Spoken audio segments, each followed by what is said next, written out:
39 points at 78.24. The pound buys $1.24 and the euro 13. LBC weather: rain in the north tonight, drier in the south with a low of 1. A mix of sunny spells and showers tomorrow with a high of 13 Celsius. From Global's newsroom for LBC, I'm Charlotte Morgan. This is LBC from Global, leading Britain's conversation. Cross Question with Iain Dale. Hello, a very good evening. Welcome to Cross Question on a Wednesday. With us on the panel tonight, we have Scarlett Mccgwire, former comms advisor to the Labour Party, Baroness Stowell, Conservative peer, who's the party's former leader in the House of Lords, now chairs the Lords Communications and Digital Select Committee, our very own guru on AI, I think I'm going to call you, Tina. And Sarah Southern is former aide to David Cameron when he was Prime Minister and is now a careers coach specialising in media and politics. We'll ask her a little bit about that a bit later. Sam Tarry is Labour MP for Ilford South. He's not quite here yet, but I'm assured he will be arriving imminently.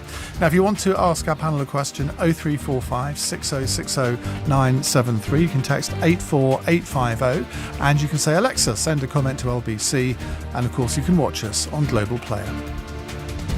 Call 0345 6060 973. Tweet at LBC. Text 84850. Cross Question with Iain Dale. This is LBC. Let's go to our first caller. It's David in Enfield. David, hello. What would you like to ask our panel? Good evening, everyone. Does the panel agree with Baroness Horsey that Suella Braverman has fueled, quote, rhetorical racism with her recent comments on British Pakistani grooming gangs? The question is, does the panel agree with Baroness Varsi that Suella Braverman, the Home Secretary, is engaged in rhetorical racism around Pakistani grooming gangs? Tina? No, I don't agree with Saeeda Varsi on this. I think that what Suella Braverman and the Prime Minister have said recently about grooming gangs and the importance of not allowing issues such as race to somehow dilute or make the authorities hesitant in doing their jobs is an important thing for them to make clear. And it would be, and I think it's wrong to define that as racist, whether you call it rhetorical racism or not. It is true, though, that most individuals who commit these kind of atrocities are white, according to the Home Office recent study on this. Well, we live in a country which is predominantly white, and it's quite true to say that most of the people, mainly men, convicted of these kind of crimes are white. That is true. But I think what the evidence has shown in recent years is that there has been, in the case of these different towns and cities where grooming gangs have been exposed, a predominance of gangs, men who are of a Pakistani background, Muslim faith, targeting white girls. And when that has not been properly pursued, what has been established is that in many cases it's because there's been a reticence by the police or by the authorities to do so because they fear to do so would be labelling themselves as racist. And that clearly is wrong. Scarlett? I think if you listened to the Prime Minister and Suella Braverman, you would think that all grooming gangs were Pakistani Muslims. And I think that's what's so wrong about it, is that just recently, I mean, I think in the last couple of weeks, there was a big gang in the West Midlands, Birmingham, I think, including women, actually. I mean, that to me was what was so shocking, all of whom were white. I think it's really, really important that we don't start seeing Pakistani Muslims as groomers of white girls. I think it plays into a lot of racist tropes, and I think all of us have got to make sure that when we talk about grooming, that actually that we understand that it's going on a lot, and yes, some of the reason that some of the people were not taken seriously was because people worried about racism. Much more important was that the girls who were being groomed were considered fair game by the police. They were not taken. Lots of them were in care. They were very vulnerable young women. And to start turning this into a race thing, I absolutely agree with Saeed Awasi, actually, that somebody had to call it out properly. Sarah Southern, I mean, a lot of these incidents we're talking about in Rotherham, in Telford, Rochdale, parts of the north of England, I mean, it's indisputable that they were predominantly British Pakistani grooming gangs. But Scarlett is right, isn't she, that sort of around the rest of the country that is not the case. So it's a very difficult tightrope for politicians to walk. But what do you think about the police reaction to a lot of these cases? Because they apparently felt, and various studies have gone into this in quite a lot of detail, they felt that if they really did anything, they would be accused of being racist themselves. I mean, that's definitely an issue, and I think if the police are behaving in a way that means that they're not solving crime or not investigating crime because they're worried about being accused of something, that is a problem. But the priority always for the police should be is ensuring that the vulnerable, and especially vulnerable children, are looked after. And I think they've not got to worry about how they're being perceived if it's pursuing the crime. I think a lot of the incidents you just mentioned were obviously very high profile. So it's something we're really aware of. But just because something is, more prominent in the media doesn't mean that it is the predominant factor across the board. As you say, there's a lot of white grooming gangs that perhaps haven't been as prevalently covered by the media, so that we're not aware of it so much in the public consciousness. Going back to David's question, though, do you think that Suella Braverman has engaged in what he calls rhetorical racism, or what Saeed Awasi called rhetorical racism, surrounding these grooming gangs? I think Saeed Awasi is someone who has been, a very prominent member of the Conservative Party for some time. I don't think her viewpoint should be ignored. Clinging on by her fingertips, I think, is probably the expression I think that's probably quite accurate. But, I think she has been, she was the, most senior female Muslim member of the cabinet. I think we can't just ignore what she says, and that's her viewpoint. I think we've got to kind of think on it. I'd love to ask Sam Tarry this, but he's not arrived yet. Hopefully he will be arriving very, very soon. David, what do you think of what you've heard? Well, I think it is rhetorical racism because 2 points. First of all, the police did nothing to support these young women that were abused by these predominantly Pakistani grooming gangs in places like Rotherham and Telford. They were not doing their job. So I think Suella Braverman, as the Home Secretary and responsible for policing, must bear some responsibility for that failure. And secondly, as one of your panelists... To be fair, she wasn't in post at that time. Well, then she shouldn't be making these comments. Simple. But the other point is that your panellist was quite correct. The last two major grooming gangs that were sentenced in the last month, there were 16 white people, including many women, which really shocked me, and another gang of 8 white people. And Suella Braverman makes no comments about whites, who are predominantly groomers. OK, David, thank you very much. Well, as if by magic, Sam Tarry has just entered the studio. I'm going to throw you in at the deep end, Sam. We've had answers from our other panellists, but let me just tell you what David's question was. Does the panel agree with Baroness Varsi that Suella Braverman engaged in rhetorical racism around Pakistani grooming gangs? Welcome, by the way.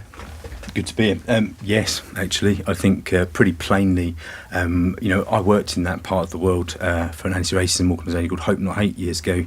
We'd done a lot of work in places like Oldham that were, literally saw riots because of, racism that had been whipped up around things that were untrue about certain communities. Every community has people that are paedophiles. We have people that are grooming gangs, and I think that they know full well that this is a narrative that's been pushed by the hard right and the far right in many of those working class communities for decades. And saying it in the way that she did, and by the way, I've challenged them directly in Parliament many times, because I think their language now has mainstreamed, not just the language of UKIP and Nigel Farage, but actually mainstreamed what we would previously have considered 10 years ago pretty far right language. And that is extremely problematic and dangerous for British politics. Isn't it also dangerous not to mention the fact that in quite a few northwestern towns and cities, these grooming gangs were from a particular cultural background? And if you don't acknowledge that, isn't it actually just sort of pussyfooting around the issue? I think people aren't not acknowledging it. There were clearly, particularly in some of those councils, some real failures, and some of the police have some real failures, and that's been identified clearly. But you could take any part of Britain and you could find a particular group of people who are working together who might happen to come from a certain community, and then to use that as a brush to paint an entire community, that's the problematic part of it. Okay. David, thank you very much indeed for that. Let's move on to a text question from Brad in Slough. Why are the very people who believe it's okay to smack a child also of the opinion that they must never witness the sight of a drag queen? Is that right? Surely children need protecting from physical abuse more than they need protecting from harmless entertainment rooted in our traditions. Well, we're going to be talking about the government's decision to not ban smacking in England after 9 o'clock. And then, of course, there has been this row about whether drag queens should be in schools. Sarah Southern. I thought smacking was banned. It is in Scotland, Wales and Jersey, but not right. in England. Well, I have no intention of smacking any children, so that's not a problem for me. You don't have any children? No, I don't. So I'm glad you're not going to smack anyone else's. I'm not smacking anyone else's kids. And yeah, drag queens in school, fine by me. People not been to a panto before, it's really not that different. It's just entertainment. But I think the point that Brad is making is that he thinks the very people that would not want a drag queen in the school are the very people that would be quite in favour of smacking children. Do you think that is a reasonable analogy to draw? No, I really don't. As I say, I thought smacking was firmly banned, so I don't think anyone was pro-violence towards children, but maybe I've been living in a different plane to everyone else on that one. Scarlett. Well, I've certainly been in debates about smacking children where, I was the wishy-washy liberal who didn't agree with it. Though, can I first of all say I have smacked my son, right? Such a hypocrite, Scarlett. I have lost it in a supermarket and belted him one. And I was ashamed, and it was a terrible thing to do. I think I was in that supermarket because I remember once seeing a mother do that in a supermarket, and I was walking by.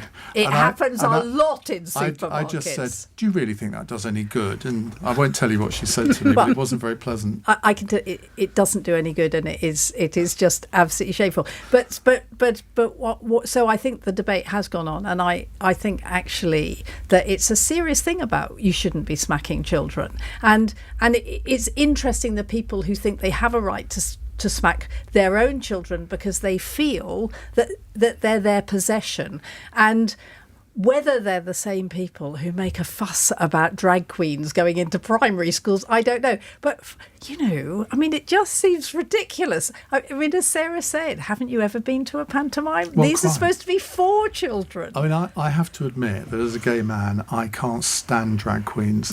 But I would not necessarily ban them. In fact, I wouldn't ban them from going into schools. I think that's just perverse. Yeah, I think it's absolutely fine. Tina? Well, I think they're two separate things, and clearly, smacking children, an act of violence against children, that's a bad thing. And I don't have any children like Sarah. As to drag queens going into schools, I think it sort of comes. In my view, it comes down to, well, what is the reason why drag queens are going into schools? As in, for what purpose is a school inviting a drag queen into the school to talk to children? So if you said to me in a very sort of simple sort of way, do you think it's bad that children should be exposed to drag queens? No. And as Sarah said, you go to pantomimes, people, that's nothing wrong with that. But I think what people are starting to question is what seems to be a trend developing, or a fashion for drag queens to be involved in educational settings for some reason. And it's not clear to me why. What is that all about? And I think it's perfectly legitimate for people to ask that question and to debate the reasons for or against it. Sam, I think this is quite an interesting question because effectively what Brad is saying, well, these are just sort of reactionary people who don't like drag queens, but they're quite happy to smack their children. It's a bit like the argument about the death penalty. The people who are vehemently in favour of the death penalty are very anti-abortion. And you think, well, if you're pro-life, you can't have it both ways here. There is a slight dichotomy there. I don't think everyone that's socially conservative thinks that you should smack your children. I think that with all of these things, it needs to look on the debate about smacking children. I have to admit, I've threatened to smack my little children sometimes, but never actually followed through on it. I grew up being smacked by my parents, not in a horrible way, but I think and look what's happened to you. Exactly, left-wing rebel. If I think the line is about making sure that parents are not hitting their children, that's the key thing. And I think if it's it's debated in Parliament properly, I think there probably is going to be a conclusion, I would guess, that says that that line of protection needs to be there for children. And as an MP dealing with lots of people who've seen terrible cases of abuse of children, I think having some sort of firm rules around that probably is helpful. Although of course people will say, well, it's our own freedom, etc. On the issue about drag queens. In Ilford, we had a really difficult incident that caused real outrage in the community. My community is fairly socially conservative, although it's a very Labour sort of supporting community, where not a drag queen, but a monkey dressed in a rainbow kind of coloured monkey with a huge dildo hanging off the front of it, probably, 10, 12 inches at least. Now, this went into my local library where I take my kids to listen to theatre, sort of shows and stuff, puppet shows, and parents rightly went pretty crazy about that. And the council, were sort of caused controversy. It was, a council sort of subsidiary kind of body that runs all the kind of libraries and sort of sports centres and that kind of stuff. My view is that was totally inappropriate and wrong. I think probably that's not the same scale as drag queens, but I think it speaks to people being concerned about the sexualisation of children. Yeah. And I think that if you are able to have drag queens doing whatever they are doing in school, but it not be about sexuality, or at least the sexualness of very young children, I think people can probably have less of a problem. And I think that probably is possible. Well, you've achieved a first there. I mentioned the word dildo on the programme, so well done for that. I don't think we've been taken off air yet. We'll take more of your calls in a moment. 0345 6060 973. It's 18 minutes past 8. This is LBC.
you'd like to put a question to our panel is at 0345 6060973. You can text 84850, or you can say, Alexa, send a comment to LBC. We have with us in the studio Tina Stowell, who is a Conservative peer. She chairs the Laws, Communications and Digital Select Committee. Now, that sounds a very grand title, Tina. Does that mean you have to be an expert on things like AI? Well, as the Select Committee Chair, I get to hear a lot of things, but don't necessarily have to be an expert on them. So I would not claim to be an expert on AI, but we are clearly very interested. But you did interview an AI robot recently, I'm told. Yes, we did. We, as part of an inquiry into the future of creative industries, we had a robot. In fact, we were the first ever Select Committee in Parliament to have before us a robot, and this robot wasn't Jacob Rees-Mogg, was it? Ada. She was there to demonstrate the limits and potential of art via robots. And I mean, I guess, what was interesting about that inquiry, and some of the things that we found is that there is a danger sometimes that we get so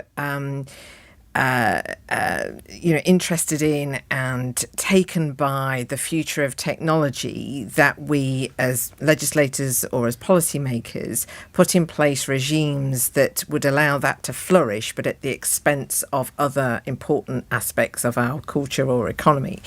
And in that context, there is quite a bit of concern around copyright and information that the AI and robots rely on in order to sort of be able to do the things that they do. And there was a lot of development on AI that was happening at the expense of writers and other kind of creators, and that sort of now there's been a sort of rebalancing of that. So this is, this is a whole, to state the obvious, it's a whole new world out there, and it's not just fear of robots becoming more clever than human beings. It's actually all of the things that we need to deal with along the way. Well, alongside Tina on the panel, we have Sam Tarry, Labour MP for Ilford South, Sarah Southern, who's a careers coach specialising in media and politics, and Scarlett Mccgwire, former comms advisor to the Labour Party. Right, let's go to a text question from Kevin in Cardiff. Has Joe Biden slighted the UK by spending so little time in Belfast before leaving again? He was there for 15 hours, I think 7 or 8 of which he was asleep. Insert your own joke here. Sam Tarry. I don't think anything's deliberate. The Americans obviously clearly take their relationship with the UK very, very seriously, and always have done. I'm sure will continue to do so. I think perhaps it wasn't the priority. It does seem to me that Britain, as a world soft power as well as a sort of hard power, has certainly dropped down the rankings, and I think we're finding out the tough way over the past 18 months why the sort of consequences post-Brexit of our relevance in the world. And so if there was some sort of reading into it, perhaps that would be it. How have we lost soft power? I think that over a period of time, our diplomatic services have been run down. Austerity cuts hit that as well. I think that was always one of our best kind of, ways of extolling power around the world. I think the BBC, actually, I think the cuts to the BBC, the plans, potentially to privatise Channel 4, things that are cultural exports as well are also about soft power and certainly been under attack. You've seen now that Twitter has said that the BBC is a state-run sort of enterprise or whatever it is they say. And I just think those sort of things where the perception that our economy's tanking, the perception that we are not part of a bigger bloc and that we're not able to build the alliances. I mean, economically, what are the trade deals that we've got that are really going to make a big difference? There's a lot of hoo-ha about the one that was entered into recently with a number of different countries around the world. I think many serious businesses and economists don't think that's going to have a huge impact in terms of turning our economy around at all. Sarah, has Joe Biden slighted the UK? I don't think he's slighted us, but I think he's given us exactly what we knew he would.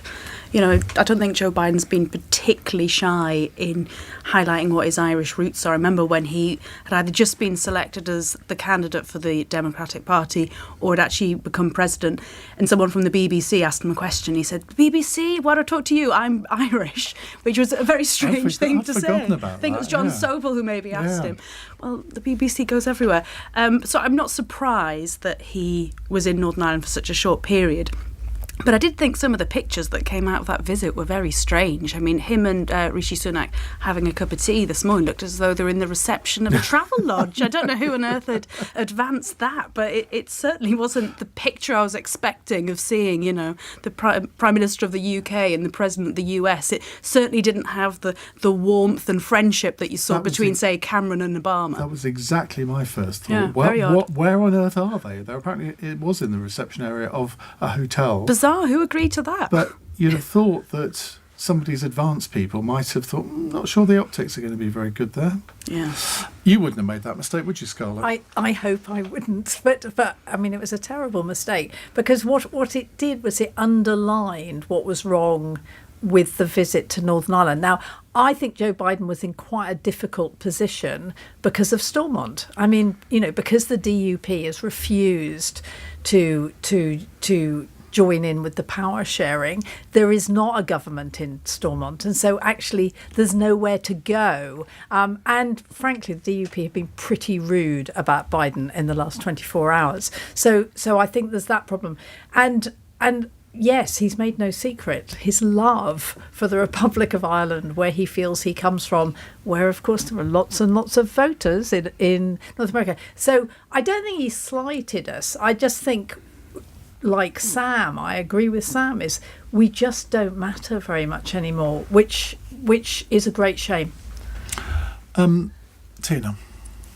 I really don't agree with that. This idea that we don't matter anymore. Where have you got that from? I mean, that sort of stream of different examples that you gave, Sam. I mean, it's just, I don't know. I mean, it's like so negative. I mean, so pessimistic. I mean, so we're not in the European Union anymore. So what? Is that really what sort of, made us important? I don't think so. And the BBC is still a, powerful international broadcaster with a lot of reach and soft power. Our royal family is still very much an important part of our soft power. The diplomatic service, well, what I don't even know what you're talking about in terms of that being diminished. So I don't agree with that at all. I mean, I think that Biden's visit to Northern Ireland, yes, it was short. I agree with you that the pictures were a bit odd. And I think you're right too, Scarlett, that not having Stormont up and running made it sort of, not what it could have been. But overall, I just think, I think it was fine. And apparently, Biden's got connections to Nottingham now. So has he really? Apparently so, yes. How marvellous. But the I'm fact from Nottingham, but this is why it's important to me. He didn't seem to me to show any grasp of the issues at hand. Maybe he hasn't got a grasp of those issues. I don't know. I mean, very strange passages I didn't hear the whole speech, but bits that I have heard.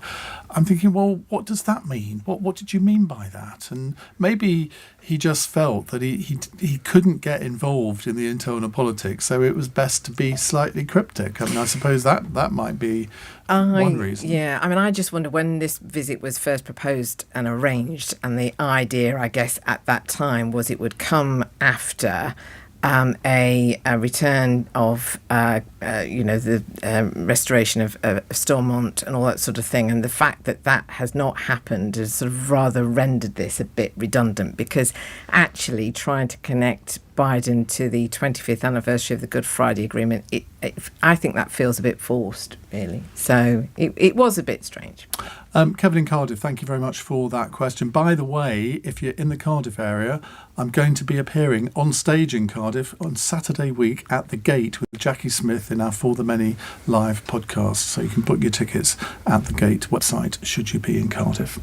Right, we're going to take more of your calls in a moment. 0345 6060 973 if you'd like to put a question to our panel. It's 8:30 on LBC, time for the news headlines with Charlotte Morgan. The US president has made a plea for a return to power sharing in a speech marking 25 years of peace in Northern Ireland. Joe Biden's promising investment from the US as he acknowledged progress made since the Good Friday Agreement. Police in Northern Ireland say 4 devices found in a cemetery in Londonderry yesterday were viable pipe bombs. The PSNI says early investigations suggest they are attributable to the new IRA and were going to be used to attack police. A 19-year-old man's been charged with manslaughter after 4 people died in the English Channel in December. An operation by emergency services saw around 40 other people rescued from a small boat. LBC weather, rain continuing in the north overnight, drier in the south, a low of 1. This is LBC.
With us on the panel on Cross Question, we have Sam Tarry, Labour MP for Ilford South, Baroness Stowell, Conservative peer, Scarlett Mccgwire, former Comms advisor to the Labour Party, and Sarah Southern, who, as well as being a former aide to David Cameron, rejoices in the job title of Careers Coach specialising in media and politics. How would you coach me, Sarah? Oh, crumbs. Well, the people that I coach often come to me as they're making a big transition in their life. I have no intention of making any transition. I was going to say, you enjoy this job a lot, so I can't imagine you making a big transition.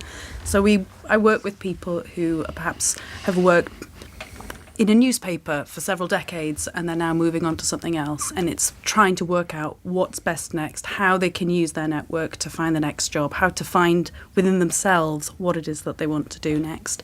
And sometimes it might be working through quite emotional things if they're having to let go of the career that they've had before. Sometimes it might be just having really practical conversations about what they can do next. Sometimes it's literally me getting a red pen out and going through their CV and saying that's not interesting or helpful for any job application. So it's interesting, work with quite a few people from the media, the odd person from Westminster. So yeah, it's good. Well, if you ever get a phone call from me, it'll be, Sarah, they've sacked me. What do I do now? Hopefully that will pro be bono, a long time ahead. Right, let's go to another question. This is from Sonia in Plaistow. Is it good for the royal family and for the country that Harry is coming over for the coronation, but Meghan isn't? Now, who wants to be the first one to answer? Scarlett, I'm looking at you here. Do you even care? I think it's right that Harry comes over. He's Charles's son. Charles loves him. It's quite obvious that what Charles really wants, our King Charles, is a reconciliation. I think Meghan's problem is that she didn't understand the incredible cultural gap between America and Britain. And I think had she married into the Thai royal family, she would have known there was going to be an enormous learning curve. And so first of all, there was that she thought, oh, well, they speak English, we're all the same. And then she's Hollywood. And the number of Hollywood movies where you have a plain talking American who comes over to Britain and we all realise that he's right and we're wrong and that we've got to change. And I just think she was completely naive and had no idea what she was walking into. That's not her fault, that's his fault. I'm not blaming anybody. I'm saying this is what happened. And so what happens is, they go off and then they listen to each other and people advise them who are sycophants. And, there's a problem of Charles and both his sons being incredibly entitled. And of course, Harry expects that. So I think it's good. I think it's good for Charles that Harry's coming. I think that's what he'd want. And whether anything happens more. And I think that without Meghan and the children, it might be easier, but he might go back within 24 hours. Sarah Southern, let's go to our royal commentator. What are your views, Sarah? Well, I'm very disappointed that Meghan's not coming. I think it would have been really lovely. So you could boo her? I would never do that. I'm a big Meghan and Harry supporter, always have been. It has reduced somewhat in recent months. But I was so excited when she joined the royal family. It really was. I mean, think of how excited people were the day of the wedding, all of the visits that they did. People really turned out. I appreciate they want to have a life away from the royal family. Absolutely, they should. But since they've been a lot more public on their views and much more public on their criticism of their own family, my love for them has decreased somewhat. I think it would have been wonderful if both of them plus the kids had come over. Obviously, it's Prince Archie's birthday, the day of the King's coronation. So, that could have been a wonderful party spectacular for him, get to meet all of his cousins and really hang out. And instead, Harry's probably going to fly in, attend the coronation and then be on his private jet back to LA. And it is a bit of a shame. Saving the planet while he does it. Saving the planet while he does. So it would have been wonderful if they'd all come, but I think it would have been really difficult if Harry hadn't come to support his father. It wouldn't have been right. And I think at the minute, perhaps their popularity with the British public is at its lowest because people are upset with how they've behaved in the last 2 years. And I think if he'd not come, it would have plummeted down further. Sam Tarry, can you bring yourself to give a fig? I do find the whole thing to be quite an excruciating soap opera, to be honest. And sometimes I feel quite a degree of pity, actually, for a lot of people in the royal family, not because of the vast wealth that they have and the lives that they lead, but because they're living their lives in a gilded cage, essentially. And I think when you listened and read some of the stuff that Harry had said, it was pretty painful stuff, difficult stuff that people in all walks of life face. And, no one chooses, A, who they fall in love with, in his case with Meghan, and B, no one chooses which family they're born into. And they're all difficult things that you've got to just grapple with. It is a moment, really, where I think that the soap opera hopefully will be put to one side, and it's a moment of pomp and ceremony for the British state. And, I hope people that are into the royal family enjoy it for all that it is in that sense. Tina? I don't think I've got much really to add. I mean, like Sarah, when Harry and Meghan first announced their engagement, I thought it was great and I was really excited, and I think the whole country was really. And just to give Nottingham another plug, that was the first city they went to, and the crowds that turned out were huge. And I think everybody was wishing them well. Remember their wedding day, all of that sort of thing. So it is sad that it's turned out the way it has, and it is still hard to work out just quite what's gone wrong here. But as Scarlett said, it seems to be, I think, a misunderstanding on Meghan's part than I think anybody else's. But as far as the coronation is concerned, good that Harry's coming because, as Scarlett says, he's the King's son.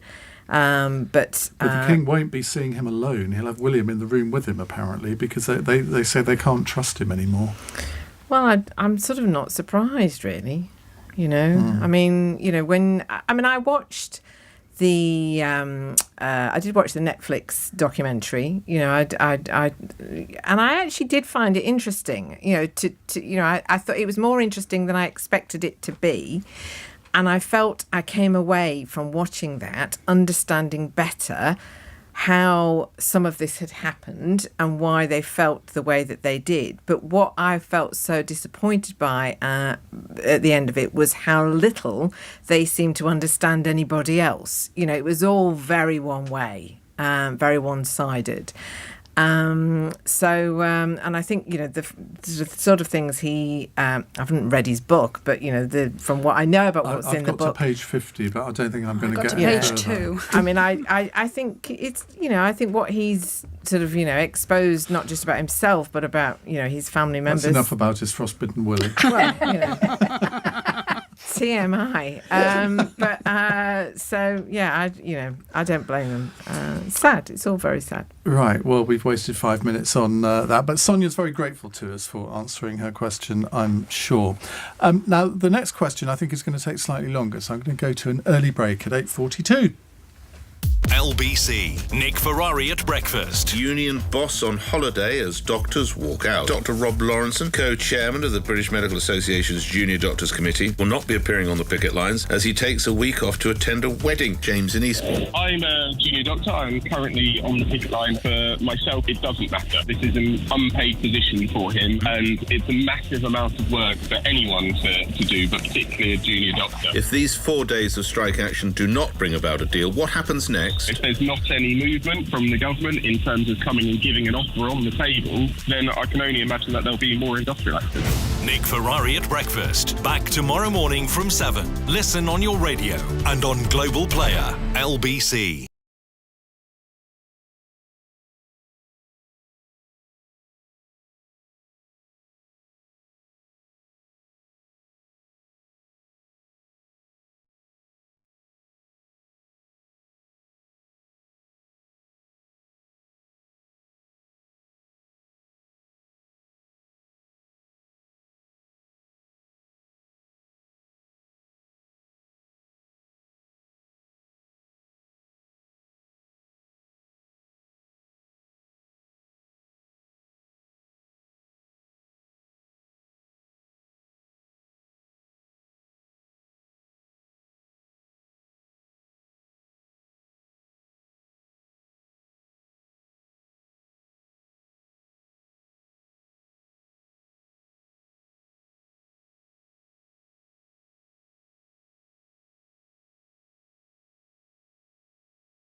Stowell is with us, Sam Tarry, Sarah Southern and Scarlett Mccgwire. Let's go to another text question. Lots of text questions tonight from Jonathan in Bushy. Rishi Sunak and Sir Ed Davey have both criticised Keir Starmer over the Labour Party attack ads today for being too personal and not focused on policies.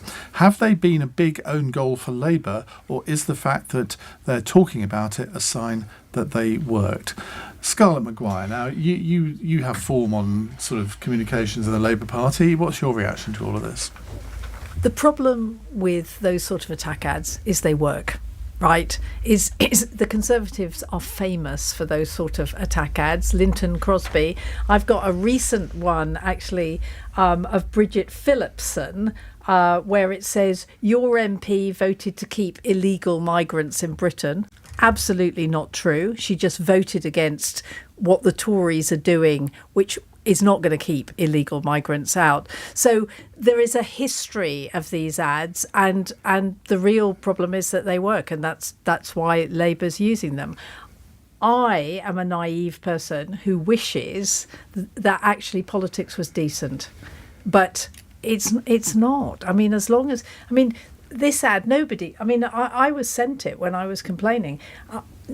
Nobody knows about this ad. These ads have gone out. I mean, I'm sure that Sam Tarry has got some of these ads going out in his constituency.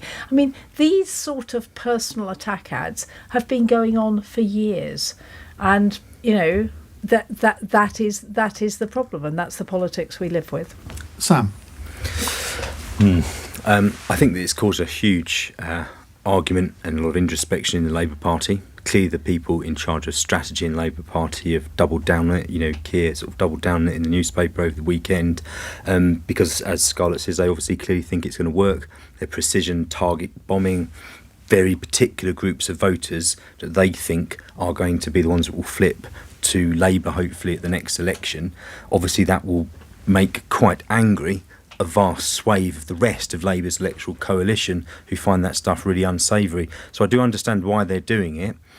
I felt particularly uncomfortable, I have to say, about the Sunak one and about the paedophile thing. If we go back to what we talked about at the start, you know, our first Asian Prime Minister, the sort of rhetoric as the far right around, Asian grooming gangs, I just thought that was unnecessary. I don't think that will necessarily particularly win us votes.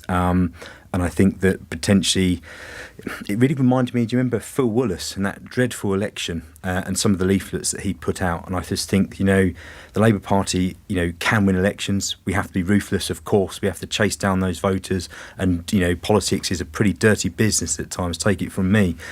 But, you know, that I think was stooping just a little bit too low. And I think we are better than that as a party, because surely, you know, if the Labour Party is anything, it's also a moral crusade. That's an interesting point, because I said on the programme yesterday that I thought that there'll be a lot of Labour Party activists that actually rather like this. And it was about time Keir Starmer took the fight to the Tories, because they do it to us all the time. Why shouldn't we do this? But if you want to win an election, you've got to win over swing voters. And Sarah Southern, my contention yesterday was that I doubted whether this would appeal to the kind of swing voters in the south of England that Labour might want to get. But somebody on the programme said, yeah, but you're missing the point. These are aimed at red wall voters. Well, I would probably agree with you on that.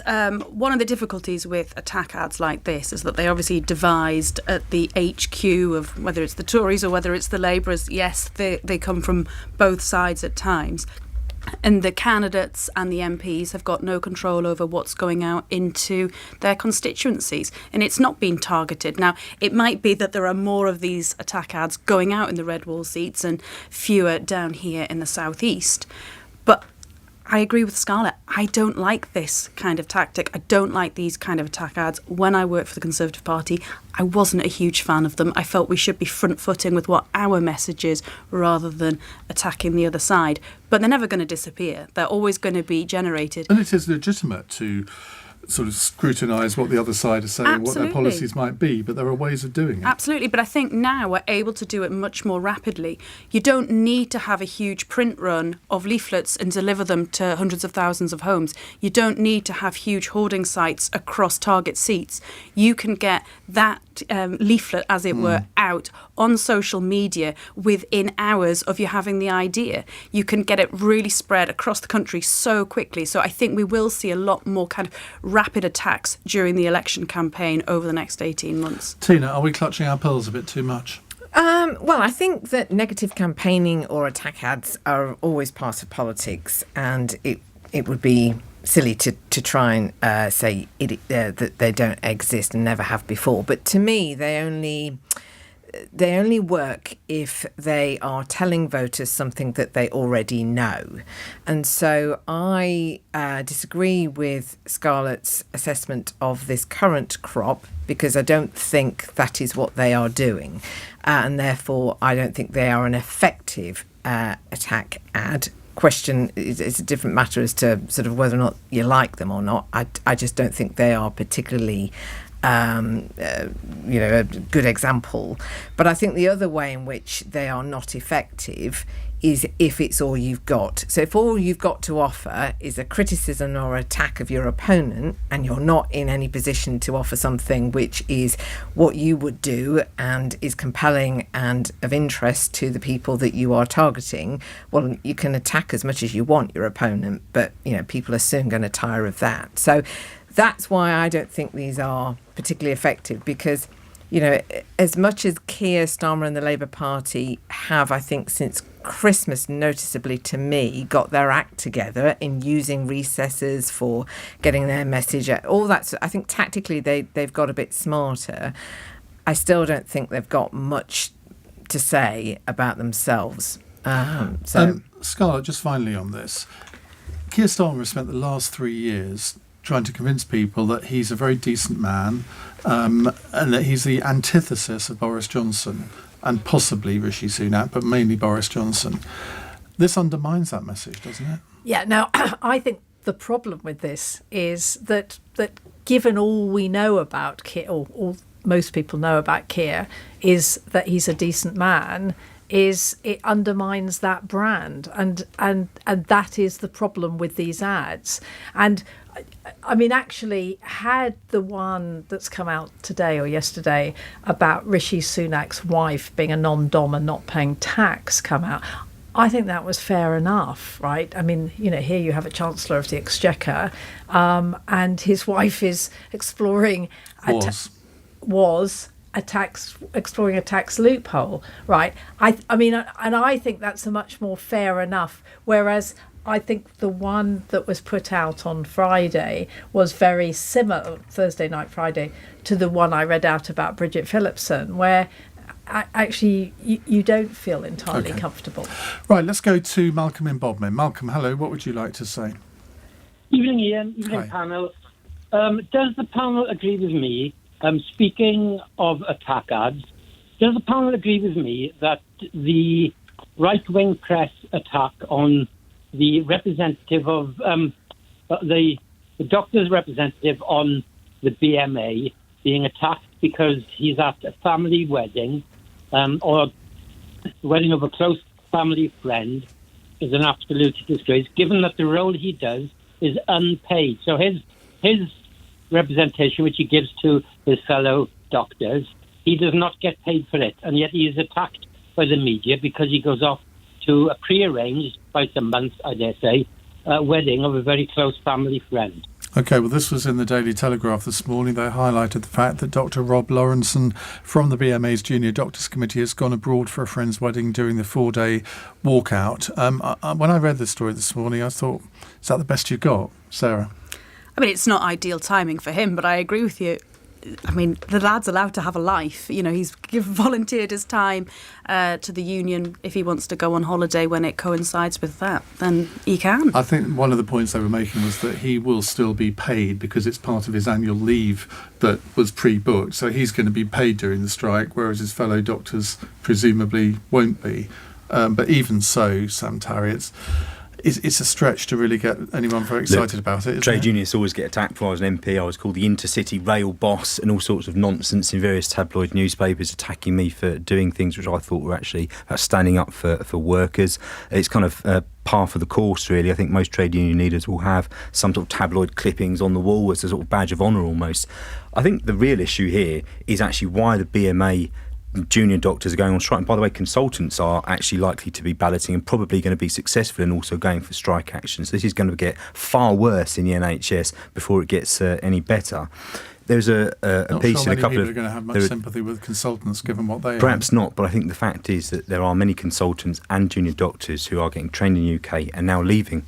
There's an article I read just today about the scale of immigration into Australia from the UK. It's the record levels, I think, in entire Australian history.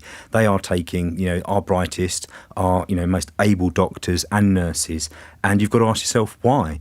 Because in this country, in simple terms, both nurses, despite the 5% pay rise, which I, by the way, think is nowhere near enough what they deserve, junior doctors, why would you go into a job where actually for the first few years of that job, and I think a few junior doctors have even put their pay sort of packet salaries, you get around £1,800 take-home pay after tax, etc., on your monthly pay packet.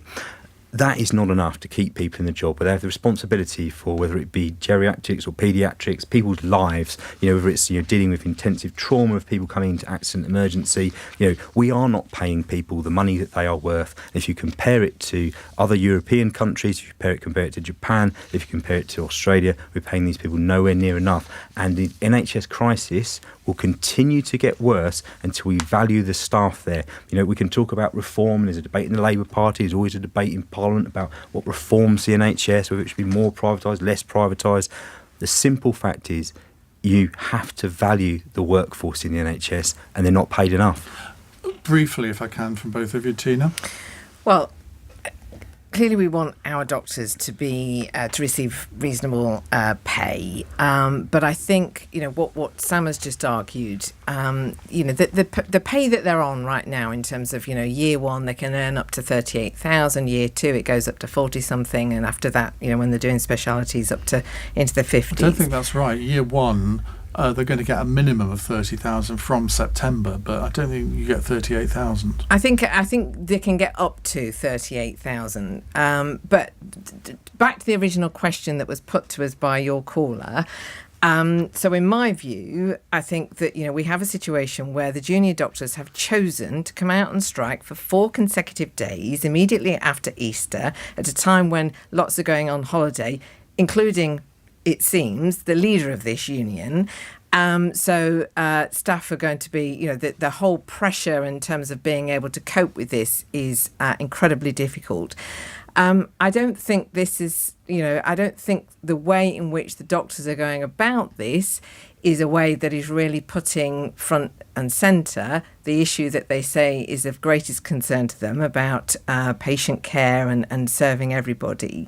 So I'm afraid I don't have much sympathy, and I do think that the person, as I say, who's called this strike, if the best he can do is not be here and go on holiday, I don't think he's highlighting. the leader. I think he's just on the Junior Doctors Committee. Yeah, look, what is happening is absolutely appalling. I mean, I've been having cancer treatment for the last year. My consultant said I'm barely able to cope. I mean, Sam's right. And it's not overpaid consultants. I mean, I go into chemotherapy. There are over 100 people at UCH going in there. They have to cope all the time. The nurses are saying to me, we just need another job. And yes, they're going to Australia. I mean, because they, and it is because they don't feel valued. I mean, that is the biggest thing, is why should we go on when you're saying, Steve Barclay goes and says they're doing this on purpose.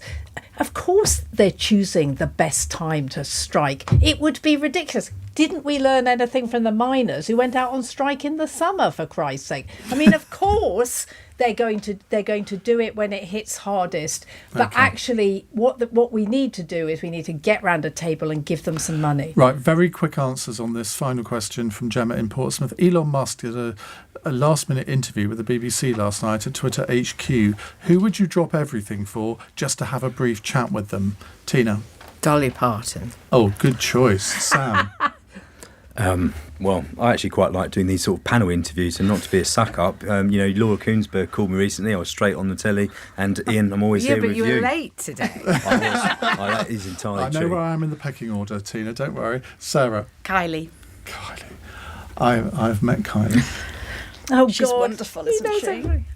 I'm afraid I'm old-fashioned. It would be George Clooney. I just think he's so interesting. Shall I tell you my Kylie anecdote very quickly? Can I do that? It was at Michael Ashcroft's 70th birthday. Too, yeah. You were there too. We're all there. And we were on Liz Sugg, Cameron's events woman, who wouldn't have allowed that photo up in... No, she definitely wouldn't. She dragged me onto the dance floor, and the final act was Kylie Minogue. We couldn't believe it. That it was Kylie so Minogue exciting. Was there. It really was exciting. And I was sort of bopping away. This was quite a few years ago. And suddenly I heard this male voice in my ear say, "Do you realise we're 6 feet from Kylie's arse?" Do you know who that was? It was David Cameron. Oh, my God. And on that bombshell, ladies and gentlemen, I should bring proceedings to an end. I think we've had the most smutty cross question ever tonight, haven't we? Sarah Southern, Sam Tarry, Tina Stowell, and... and you've forgotten my name. No, I haven't forgotten your name, but I know always, when I don't have the names in front of me, I know I'm going to forget one. Scarlett Mccgwire, thank you very much indeed. Right, coming up in the next hour, we're going to turn our attention back to the vexed subject of smacking, because the government has rejected calls to ban physical punishment of children in England, saying they're already protected in law. Now, in Wales, Scotland and Jersey, any type of corporal punishment, including smacking, hitting, slapping and shaking, is illegal. Well, the NSPCC and Barnardo say England must follow suit, but the government has argued that parents should be trusted to discipline their children. What say you? 0345 6060 973. That is the number to call here on LBC. Over the next hour, we're going to get into smacking. I shouldn't have said that with such relish, should I? On your radio, on Global Player, and Play LBC. leading Britain's conversation. This is LBC. From Global's newsroom, I'm Charlotte Morgan. Joe Biden has praised the Good Friday Agreement on its 25th anniversary. Speaking at Ulster University in Belfast, he says it took years of work to secure peace after decades of violence. It's up to us to keep this going, to keep building on the work that has been done every day for the last 25 years, to sustain the peace, unleash this incredible economic opportunity, which is just beginning, I promise you. The president also expressed his wish to see power sharing restored at Stormont. Police in Northern Ireland say 4 devices found in a cemetery in Londonderry yesterday were viable pipe bombs. The PSNI says early investigation suggests they are attributable to the new IRA and were going to be used to attack police. A 19-year-old man's been charged with manslaughter after 4 people died in the English Channel in December. An operation by emergency services saw around 40 other people rescued from a small boat. The Duchess of Sussex will not be attending